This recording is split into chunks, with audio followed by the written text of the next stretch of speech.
नमस्कार सर्वांना, श्री स्वामी समर्थ। आता संक्रांतीमध्ये मी तिळकूट बनवलं होतं आणि ते राहिल्यानंतर त्याची पोळी बनवून गौरीला दिली होती, तर तिला खूप आवडली होती। ती म्हणली, आई मला तशीच पोळी अजून बनवून दे, पण माझ्याकडे तीळ वगैरे काही नव्हते, म्हणून मी शेंगदाण्याची पोळी बनवायची असे ठरवलं।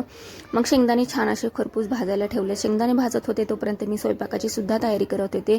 कुकर वगैरे लावून घेतला। शेंगदाणे छान असे खरपूस बारीक गॅसवर भाजले। गूळ मला जेवढा पाहिजे होता तेवढा मी चिरून घेतलाय आणि गूळ, शेंगदाणे आणि 2 वेलची टाकल्या होत्या। ते मिक्सरला छान असं मी ग्राइंड करून घेतलं। थोडीशी मोठे थोडंसं चालू बंद करायचं मिक्सर, त्याच्यामुळे छान बनतं ते कूट। आणि आपण जसं पुरणपोळी बनवतो सेम तशी पारी वगैरे करायची, त्याच्यामध्ये ते कूट केलेलं आपण पुरणासारखं भरून घ्यायचं छान असं आणि हलक्या हाताने लाटून घ्यायचं पोळी।